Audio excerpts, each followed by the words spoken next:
آپ کو معلوم ہے پچھلے رکوع میں اللہ نے اصحاب کہف کا واقعہ سنایا کہ جنہوں نے اللہ کی خاطر قربانی دی اور اللہ پہ اعتماد اور توکل کیا تو ناکامیوں کے نقشوں میں بھی اللہ نے ان کو کامیاب کیا۔ کامیابی کی کوئی صورت بنتی نہیں تھی، ہر طرف ناکامی ہی ناکامی تھی، مگر اللہ پہ اعتماد، ان کے زبان سے الفاظ بھی کیسے نکلتے تھے کہ ہمارا رب ہماری رہنمائی کرے گا، اور رب سے دعا مانگتے ربنا ہیئ لنا من امرنا رشدا، اے اللہ تو ہمارے لیے کوئی ہدایت کی صورت پیدا کر دے۔ تو زبان سے بھی اچھے جملے نکال رہے تھے کہ بھئی اللہ مدد کرے گا، اور عملی طور پر بھی قربانی دے رہے تھے۔ تو کیسے ناکامیوں کے اسباب میں اللہ نے ان کو کامیاب کر کے دکھایا ایک معجزاتی طور پر۔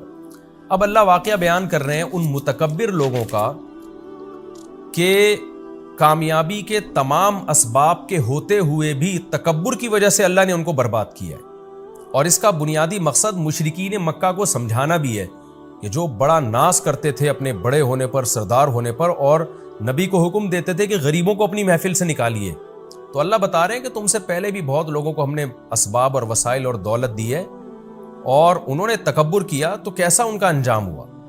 تو تم بھی کبر سے بچو، تکبر سے بچو، اللہ کی طرف نسبت کرو۔ تو پہلے بھی ملحد لوگ گزرے ہیں جو خدا کے منکر تھے، آخرت کے منکر تھے، دولت پہ اور کامیابی کے نقشوں کو دیکھ کر وہ دھوکے میں پڑ گئے اور سمجھنے لگے جیسے ہم یہاں کامیاب ہیں تو ہمیشہ ہم کامیاب ہی رہیں گے۔ اس کے لیے اللہ نے نبی صلی اللہ علیہ وسلم کو حکم دیا کہ آپ ایک مثال بیان کیجئے، وَاضْرِبْ لَهُم مَثَلَ الرَّجُلَيْنِ، آپ ان کے لیے ایک مثال بیان کیجئے دو آدمیوں کی، دو دوست تھے یا دو گپ شپ لگانے والے تھے، تو ان میں سے ایک کو اللہ نے بہت مال اور اسباب دیے، دوسرا غریب تھا۔ تو جو دولت مند تھا وہ غریب پر اپنی فوقیت کس طرح سے بیان کرتا تھا، اس پہ کیسے اپنے بھرم میں لینے کی کوشش کرتا تھا اس کو، اور کیسے روب ڈالتا تھا اس کے اوپر۔ اللہ فرماتے ہیں جعلنا لأحدہما جنتین، ہم نے دونوں میں سے ایک کے لیے دو باغ بنائے۔ اب دیکھو اللہ تعالیٰ نے کیسا نظام رکھا ہے، دو باغ تھے تو اللہ ایک مساوات کا نظام چلاتا، ایک کو ایک باغ دے دیتا، دوسرے کو دوسرا باغ دے دیتا۔ لیکن اللہ تعالیٰ کی حکمت ہے کہ کسی کو بہت دولت دے دیتے ہیں، کسی کو بالکل غریب بنا دیتے ہیں۔ اب ایک ہی کو دو باغ دے دیے، دوسرے کے پاس کچھ بھی نہیں ہے۔ جعلنا لأحدہما جنتین من اعناب، انگوروں کے باغ تھے، وحففناہما بنخل، اور باغ بھی ایسے خوبصورت کہ ہم نے کھجوروں کے درختوں سے ان کو ڈھانکا ہوا تھا، اور وجعلنا بینہما زرعا، اور ان دونوں باغوں کے بیچ میں بھی کھیتی تھی اس کی، جو اس کی پیداوار میں اور تجارت میں اضافے کا ذریعہ بنتی تھی۔ کلتا الجنتین آتت اکلہا، دونوں باغ اپنا اکل یعنی اپنا پھل دیا کرتے تھے، ولم تظلم منہ شیئا، اور اس میں ذرہ برابر بھی کمی نہیں کیا کرتے تھے، بھرپور طریقے سے اپنی پیداوار دیا کرتے تھے جیسے باغ برکت والے باغ ہوتے ہیں۔ وفجرنا خلالہما نہرا، اور ان باغوں کے بیچ میں ہم نے پانی کا انتظام بھی کیا تھا، نہر تھی، تاکہ باغ کے مالک کو سیراب کرنے میں کوئی دشواری نہ ہو۔ وکان لہ ثمر، اور اس شخص کے لیے اس کے علاوہ بھی ثمر تھا، یعنی ان باغوں کے علاوہ بھی اس کی سورس آف انکم تھی، پیسہ تھا اس کے پاس۔ فقال لصاحبہ، اب ظاہر ہے جب باغ بھی پھل دے رہا ہے اور الگ سے تجارتیں بھی چل رہی ہیں اور دوست غریب ملے ہوئے ہیں، تو ظاہر ہے پھر دوستوں پر انسان اپنی دھاک جماتا ہے، روب جماتا ہے، ان پر اپنی فضیلت اور فوقیت شو کرتا ہے۔ تو یہاں بھی ایسا ہی ہوا، یہ تکبر میں آ گیا۔ فقال لصاحبہ، اپنے ساتھ چلنے والے یا بیٹھنے والے کے ساتھ کس سے کہنے لگا، وہو یحاورہ، اور وہ اس سے گپ شپ کر رہا تھا، بات چیت کر رہا تھا، باتیں ادھر ادھر کی ہو رہی تھی تو بیچ میں شو مارنا شروع کر دی۔ انا اکثر منک مالا، میرے پاس پیسے بھی زیادہ ہیں۔ جیسے ہوتا ہے نا شو بازی میں آتے ہیں لوگ ادھر ادھر کی باتیں کرتے ہوئے، کیا کہتے ہیں بھائی ہمارا بڑا بینک بیلنس ہے، وَأَعَزُّ نَفَرًا، اور نفر افرادی قوت بھی میری تجھ سے زیادہ ہے، میرے ملازمین دیکھو، میری اولاد دیکھو۔ پہلے زمانے میں لوگ اولاد کی کثرت پہ ہمیشہ فخر کرتے تھے، بچے زیادہ ہوتے تھے اور شو مارتے تھے، تو چونکہ اولاد کی کثرت کو وہ نعمت سمجھتے تھے۔ آج چونکہ فطرت سے باغی ہو رہی ہے انسانیت، فطرت سے بغاوت ہے کہ خاندانی نظام میاں بیوی کے سیٹ اپ کو چھوڑ کر گرل فرینڈ جو گدھے گھوڑوں کا کام ہے وہ کام شروع کر دیا، اور اس سے زیادہ فطرت کے باغی بنے ہیں تو ہومو سیکچولیٹی کو فروغ دینے کی کوشش کر رہے ہیں، جو مرد مرد سے اور عورت عورت سے۔ اور تو یہ جو نسل روکنا ہے نا کہ بچے کم ہوں، تو یہ بھی فطرت سے بغاوت ہے کہ جو چیز آپ کے لیے نعمت تھی، بڑھاپے کا سہارا تھی، اسی کو عذاب سمجھنا شروع کر دیا۔ یہب لمن یشاء اناسا، قرآن کہتے ہیں جس کو چاہتا ہوں بیٹیاں گفٹ دیتا ہوں، گفٹ کا لفظ استعمال کرتا ہے، جس کو چاہتا ہوں بیٹے گفٹ دیتا ہوں، تو جو گفٹ تھا اس کو پینلٹی سمجھنا شروع کر دیا۔ یہ سب انسان کے نا بے عقل ہونے کی دلیل ہے کہ سائنسی ترقی تو بہت کر رہا ہے مگر فطرت سے باغی بنتا چلا جا رہا ہے۔ تو وہ فخر کر رہا ہے کہ میرے پاس افراد بھی زیادہ ہیں، اولاد بھی، بظاہر اس سے اولاد ہی مراد ہے، کیونکہ آگے جو اس کے دوست نے جواب دیا نا تو اس کی اولاد کم تھی، تبھی اس نے کہا کہ میری اولاد کم ہے تو اس پہ تو فخر نہ کر کہ تیری اولاد زیادہ ہے۔ وَدَخَلَ جَنَّتَهُ، اور وہ اپنے باغ میں داخل ہوا، وَهُوَ ظَالِمٌ لِنَفْسِهِ، قرآن کہہ رہا ہے اپنی جان پہ ظلم کر رہا تھا وہ، یعنی اسے پتہ نہیں تھا کہ میں جو الفاظ آگے بولوں گا یہ میں اپنا ہی نقصان کر رہا ہوں۔ وہ کیسے اس نے جان پہ ظلم کیا؟ قَالَ مَا أَظُنُّ أَن تَبِيدَ هَٰذِهِ أَبَدًا، اپنے دوست سے کہنے لگا میں نہیں سمجھتا کہ یہ کبھی ہلاک ہوگا، یعنی اسباب پہ نظر کر رہا ہے، جیسے کہ ملحد لوگ کرتے ہیں، ایتھیس لوگ کرتے ہیں، مذہب کے منکر اور جو نام نہاد لبرل ہیں وہ کرتے ہیں، وہ اسباب کو دیکھتے ہیں۔ دیکھیں اصحاب کہف کے بعد یہ واقعہ کتنی زبردست ربط ہے نا آپس میں۔ اصحاب کہف دیکھ رہے ہیں کہ کوئی سبب نہیں ہے، لیکن کیا کہہ رہے ہیں کہ امید ہے کہ ہمارا رب ہمیں ہماری رہنمائی کرے گا، ہمیں اچھا ٹھکانہ دے گا۔ وہ امید کی باتیں کر رہے ہیں جبکہ اسباب بالکل بھی نہیں ہے۔ تو اور یہ کیا کر رہے ہیں کہ اسباب پہ اعتماد کر کے بیٹھ گئے ہیں۔ یہ کہہ رہا ہے کہ میرا اتنا اچھا باغ ہے اور نہر بھی ہے اور پانی کا بھی انتظام ہے، تو کیوں تباہ ہوگا بھائی باغ؟ یہ مطلب یہ ہے کہ اللہ کیا ہوتا ہے، مقصد اللہ کی نفی تھی کہ کوئی خدا نہیں ہے، ہمیں کسی سے ڈرنے کی ضرورت نہیں ہے، سب کچھ ہے، بارشیں برس رہی ہیں، نہریں چل رہی ہیں اور بہترین میرا بزنس ہے، تو اس کو کوئی نقصان نہیں پہنچا سکتا۔ کیونکہ اس زمانے میں بھی علماء جو نیک لوگ تھے ڈراتے تھے نا مالداروں کو کہ بھائی اللہ کی اطاعت کرو، شرک مت کرو، تو اس نے بھی وہی کام کیا کہ علماء کا مذاق اڑانا شروع کیا، یا پیغمبروں کی تعلیمات کا جو اس زمانے میں تعلیمات تھیں ان کا مذاق اڑانا شروع کیا۔ یہ واقعہ کب ہوا، کہاں ہوا، یقینی طور پر ہمیں اس کا کسی تاریخی کتاب سے یقینی ثبوت نہیں ملتا۔ البتہ کچھ آثار ملتے ہیں، حضرت مفتی تقی عثمانی صاحب نے بھی اپنے سفر نامے میں ذکر کیا، لیکن انہوں نے بھی اس کا تذکرہ کیا کہ یقینی نہیں ہے یہ۔ تو جب یقینی نہیں ہے تو ہم کیوں اس میں رائے پیش کریں؟ بس ہمیں یہ پتہ ہے کہ رسول اللہ صلی اللہ علیہ وسلم کے دنیا میں آنے سے پہلے پچھلی امتوں میں یہ واقعہ ہوا ہے، اس سے زیادہ ہم اس کے بارے میں نہیں جانتے۔ تو قال ما اظن ان تبید هذه ابدا، اس نے کہا کہ میں نہیں سمجھتا یہ کبھی ختم ہوگا، لہذا میں کوئی ڈرنے کی، گھبرانے کی، اللہ کے شکر ادا کرنے کی، گناہوں کو چھوڑنے کی، یہ مذہبی اسکالرس کی باتیں ان بکھیڑوں میں پڑھنے کی ضرورت نہیں ہے۔ وما اظن الساعة قائمة، رہا یہ مسئلہ کہ جو اہل اللہ ہیں، علماء ہیں، وہ تو کہتے ہیں قیامت قائم ہوگی، دنیا میں عذاب نہیں بھی آیا تو قیامت کے دن تو آئے گا، تو قیامت جب آئے گی تو اس وقت کے لیے تیاری کر لو، اللہ سے تعلق بحال کر لو۔ تو کہنے لگا کہ کوئی قیامت نہیں آئے گی، میں نہیں سمجھتا کہ کوئی آخرت قائم ہوگی۔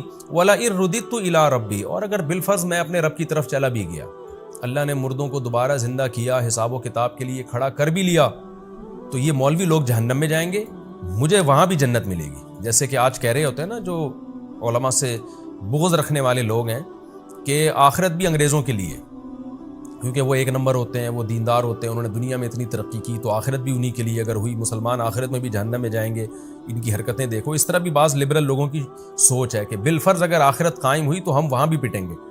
تو ایسا نہیں ہے بھائی، آپ اللہ پہ ایمان لانے والوں کو اور نہ لانے والوں کو ایک جیسا کیسے سمجھ سکتے ہیں؟ تو اس کا بھی یہی خیال تھا، یہ اس زمانے کا ملحد تھا، ایتھیس تھا۔ تو کہنے لگا اگر بالفرض میں اپنے رب کے پاس گیا بھی، لَأَجِدَنَّ خَيْرًا مِّنْهَا، تو اس سے بہتر باغ میں وہاں پاؤں گا، منقلبہ، لوٹنے کے اعتبار سے۔ مطلب یہ کہ میری قابلیت اور اتنا کچھ میں نے اسٹرگل کی، ایمانداری کے ساتھ محنت کر کے میں یہاں تک پہنچا ہوں، تو اس کا مطلب میں ایک اچھا انسان ہوں۔ تو اگر بالفرض قیامت قائم ہو بھی گئی تو جیسے مجھے یہاں بہت کچھ ملا ہے میری محنت کی وجہ سے، تو وہاں بھی لازمی ملے گا مجھے۔ تو اس لیے اس کے لیے مجھے نماز روزے کی اور توحید کی اور ان سب بکھیڑے میں پڑھنے کی ضرورت نہیں ہے۔ لیکن اس کا جو دوست تھا، غریب تھا، وہ مسلمان تھا، اس نے کیا کہا؟ قال له صاحبه، اس کے دوست نے اس سے کہا، وهو يحاوره، وہ بھی گپ شپ کر رہا تھا، کیا کہا؟ اکفرت بالذی خلقک من تراب، تو ایسی ذات کا انکار کرتا ہے جس نے تجھے مٹی سے پیدا کیا۔ کیا مطلب؟ زبان سے تو کہہ رہا ہے کہ میرا خدا ہے، لیکن تیرے عمل سے لگ رہا ہے کہ تو خدا کو نہیں مانتا۔ جو خدا کو مانتا ہے وہ سب سے پہلے ڈرتا ہے، وہ یہ نہیں کہتا کہ یہ باغ ہمیشہ رہے گا، وہ کہتا ہے کہ بھئی اللہ نے چاہا تو رہے گا، نہیں چاہا تو یہ 2 منٹ میں ختم کر دے اس کو۔ تو اصل طاقت اور قدرت تو اللہ کی ہے، تو اس خدا کا انکار کر رہا ہے جس کی یہ طاقت ہے کہ اس نے تمہیں مٹی سے بنایا، پھر پانی کے قطرے سے بنایا۔ تو جو پانی کے قطرے سے انسان بنا سکتا ہے، اتنا پاورفل، اتنا طاقتور، وہ چاہے تو تیرے باغ کو 2 منٹ میں ختم کر سکتا ہے۔ تو ایسے بے فکر ہو کے کیسے بیٹھ گیا؟ جیسے کہ آج ملحد اور ایتھیس لوگ بیٹھ جاتے ہیں کہ کچھ نہیں ہونے والا، یعنی یہ اللہ کیا ہوتا ہے بھائی؟ سب کچھ اسباب سے ہے۔ تو بھی اسباب کو دیکھ کر دھوکے میں آ رہا ہے، تو تجھے کیا ہو گیا؟ اکفرت بالذی خلقک من تراب ثم من نطفہ ثم سواک رجلا، پھر اس نے تجھے مرد بنا دیا، انسان بنا کے ماں کے پیٹ سے باہر نکال لیا، جس کی یہ طاقت اور قدرت ہے، اور تو کہہ رہا ہے قیامت بھی قائم نہیں ہوگی۔ تو یہ بھی تو خدا کا منکر ہے، کیونکہ تو خدا کی طاقت کا انکار کر رہا ہے۔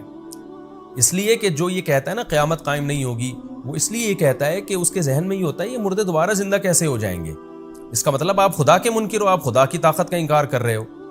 تو یہ تمام باتیں خدا کا انکار ہیں۔ ان سب کی ایک ہی دلیل ہے کہ جس نے مٹی سے پانی کا قطرہ بنا دیا اور پانی کے قطرے سے پورا انسان بنا کے ماں کے پیٹ سے باہر لے آیا اور پھر ماں کی چھاتیوں میں دودھ پیدا کر دیا، اب اس کو اپنی طاقت اور قدرت کے لیے مزید کسی دلیل کی ضرورت نہیں ہے۔ لکنہ اللہ ربی، تو تو یہ باتیں کر رہے کہ یہ باغ کبھی فنا نہیں ہو سکتا اور قیامت قائم نہیں ہوگی، لیکن میرا یہ کانسیپٹ نہیں ہے۔ میں تو کہتا ہوں اللہ ہے میرا رب، ولا اشرک بربی احدا، میں اپنے رب کے ساتھ کسی کو شریک نہیں کرتا، عقیدہ توحید کا قائل ہوں میں کہ سب طاقتیں اسی کے پاس ہیں۔ تو تجھے ہونا یہ چاہیے تھا کہ تو جب باغ میں داخل ہوتا تو یہ کہتا، یہ ایسے جیسے دوست گویا بزبان حال کہہ رہے کہ بھئی تو خدا کی تعریفیں کر کے کہنا کیا چاہتا ہے؟ تو جو کہہ رہے اللہ میرا رب ہے اور میں گویا کفر کر رہا ہوں، تو صحیح طرح بتا تو کہنا کیا چاہتا ہے کہ مجھے کیا کرنا چاہیے؟ اس لیے اگلے جملے میں اس نے یہ کہا وَلَوْلَا إِذْ دَخَلْتَ جَنَّتَكَ، ایسا کیوں نہیں ہوا کہ جب تو اپنے باغ میں داخل ہوا قُلْتَ مَا شَاءَ اللَّهُ، تو کہتا بھئی جو اللہ چاہتا ہے وہ ہوتا ہے، تو اللہ نے چاہا مجھے اتنا اچھا باغ دے دیا، اللہ چاہے تو یہ چھین بھی سکتا ہے، تو یہ اللہ کی طاقت ہے، یہ میرا کمال نہیں ہے۔ لا قوت الا باللہ، کوئی قوت نہیں ہے مگر اللہ کی طاقت کے ساتھ۔ اللہ کی طاقت ہوگی تو پھر ان قوتوں کا ہمیں فائدہ ہوگا۔ ان ترانی انا اقل منک مالا وولدا، اگر تیرا خیال یہ ہے کہ میں مال اور اولاد میں تجھ سے کم ہوں تو بجائے دھونس جمانے کے تو اللہ کا شکر ادا کرتا، بھئی اللہ کا دیا ہے، یوں کہتا فاسا ربی، میں تو امید کی بات کرتا ہوں، امید ہے میرا رب ان یؤتینی خیرا من جنتی کا، ہو سکتا ہے وہ کل تقدیر کا پانسا پلٹے اور تیرے باغ سے بھی بہتر باغ مجھے دے دے۔ وَيُرْسِلَ عَلَيْهَا حُسْبَانًا مِّنَ السَّمَاءِ، اور تو جو اس طرح کی تکبر والی باتیں کر رہا ہے تو عین ممکن ہے تیرے باغ پہ کوئی آسمانی آفت بھیجے، فَتُصْبِحَ صَعِيدًا زَلَقًا، اور وہ چٹیل میدان بن جائے۔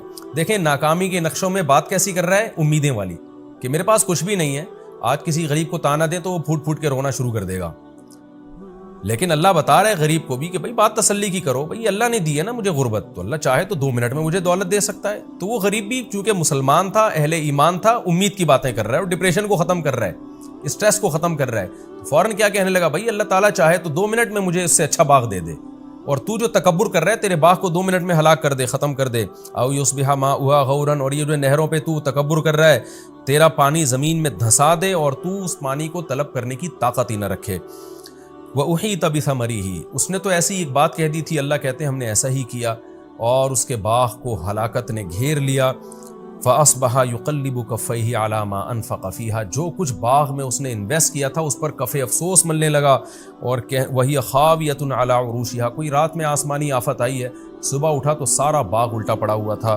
وَيَقُولُ يَا لَيْتَنِي، اور کہنے لگا ہائے کاش، لَمْ أُشْرِكْ بِرَبِّي أَحَدًا، میں اپنے رب کے ساتھ کسی کو شریک نہ کرتا۔ کیا مطلب؟ خالص توحید کا قائل ہوتا۔ خالص توحید یہی ہے کہ ہر چیز اللہ کی طرف مفوض کی جائے۔ وَلَمْ تَكُن لَّهُ فِئَةٌ يَنصُرُونَهُ مِن دُونِ اللَّهِ، اللہ فرماتے ہیں اس کی کوئی ایسی جماعت نہ بنی جو اس کی اللہ کے عذاب سے مدد کر لیتی۔ تو بڑا ناز تھا نا کہ میرے اولاد بھی زیادہ اور میرے پاس افرادی قوت بھی زیادہ۔ وَمَا كَانَ مُنتَصِرًا، اور نہ وہ خود اپنی مدد کر سکا۔ تو یہ اللہ نے واقعہ بیان کیا بتانے کے لیے کہ اپنی دولت پہ، اپنے مال پہ کبھی اتراؤ مت۔ وہی بات ہے جو قرآن میں سورہ معارج میں ہے نا، ان الانسان خلق ہلوعا، انسان جلد باز ہے، اذا مسہ الشر جزوعا، جب مصیبت پہنچتی ہے تو بے چین ہو جاتا ہے، بے صبرا بن جاتا ہے، اور جب خوشی پہنچتی ہے تو اترانے لگتا ہے۔ الا المصلین، سوائے وہ لوگ، ان لوگوں کے جو مذہب کو فالو کرتے ہیں، جو نماز پڑھتے ہیں، زکوٰۃ دیتے ہیں، معاہدوں کی پابندیاں کرتے ہیں. وہ کیا ہوتے ہیں کہ وہ ایسے نہیں ہوتے. انہیں جب خوشیاں پہنچتی ہیں اتراتے نہیں ہیں بلکہ اللہ کی محبت میں ڈوب جاتے ہیں کہ ہمارے رب نے احسان کیا. اور جب کوئی غم پہنچتا ہے تو صبر کرتے ہیں، امید کی باتیں کرتے ہیں. جو اللہ مصیبت پہنچا سکتا ہے وہ مصیبت دور بھی کر سکتا ہے. تو کتنا بہترین سبق ہمیں ان آیات میں ملا ہے. اور اس میں ملحد اور ایتھیس لوگ جو اپنی ترقی پر غیر مسلموں کی سائنسی ترقیوں پہ ناز کرتے ہیں، ان کے لیے بھی عبرت کا سامان ہے کہ آج یہ ترقی ہے، کل یہ تباہ و برباد بھی ہو سکتی ہے. ہم تو ایک بات جانتے ہیں، جس خدا نے پانی سے انسان کو بنایا یہ آٹومیٹیکلی نہیں ہو سکتا، یہ خدا کا کام ہے. اور ایسے سافٹ ویئر ماں کے پیٹ میں انسٹال کر دیے اور اس پانی کے قطرے میں انسٹال کر دیے کہ تھوڑے دنوں میں وہ ناک کان آنکھ دل دماغ جگر بن کے ماں کے پیٹ سے باہر آئے اور پھر چھاتیوں میں فوراً دودھ پیدا ہو جائے. جو خدا یہ کر سکتا ہے تو سب سے اہم ہماری نظر میں اہم یہ بات ہے کہ اس خدا سے تعلق اچھا کیا جائے، اس خدا کو راضی کیا جائے. پھر اگر دنیا میں ناکامی بھی ہے تو یہ ناکامی وقتی ناکامی ہے، یہ حقیقی ناکامی نہیں ہے. اور اس خدا کو ناراض کر کے اگر آپ نے دنیا حاصل کی ہے تو اس زیب و زینت سے قطعاً متاثر ہونے کی بالکل بھی ضرورت نہیں ہے. قرآن بار بار کہتا ہے اللہ کا انکار کرنے والوں کا زمین میں چلنا پھرنا اور لائف کو انجوائے کرنا، اس سے ہرگز دھوکے میں مت آؤ. تو یہ ہمیں اس سے بہت اہم سبق ملتا ہے. اور دونوں واقعات جو اللہ نے ایک ساتھ بیان کر دیے نا، اصحاب کہف کا بھی اور یہ اصحاب باغ کا بھی، تو اس سے ڈپریشن بھی ختم ہوتی ہے انسان کی. کہ آپ ناکامی نظر آ رہی ہے ہر طرف، تو بھائی اللہ تو ہے نا، اللہ سب کچھ کر سکتا ہے. تو جو اللہ تعالیٰ نے ہمیں ڈپریشن اور اسٹریس دور کرنے کے طریقے بیان کیے نا، وہ آج کسی ماہر نفسیات کے پاس نہیں. ہنالک الولایۃ للہ الحق، میرا خیال لفظی ترجمے میں نے شاید یہ والی آیت چھوڑ دی تھی، تو خیر اب کمپلیٹ کر لیتا ہوں. ہنالک کا مطلب ہوتا ہے یہاں، یعنی اس موقع پہ. ولایا مدد کو کہتے ہیں. للہ الحق، اس اللہ کے لیے جو برحق ہے. یعنی ایسے موقع پہ جب اس طرح کی کوئی قدرتی آفت آئے تو مدد اس اللہ ہی کے لیے ہے جو برحق ہے، وہی مدد کر سکتا ہے اگر کرنا چاہے تو. ہوا خیر ثوابا، وہ اللہ بہتر ہے بدلے کے اعتبار سے بھی. وہ خیر عقبا، اور بہتر ہے انجام کے اعتبار سے بھی. یعنی اس اللہ کا بدلہ اور جو رزلٹ ہے اللہ سے دوستی کا وہ بہرحال بہتر ہے. جو اللہ انجام بھی اچھا کرے گا اور ثواب بھی، بدلہ بھی دنیا کے لحاظ سے بہت اچھا دیتا ہے.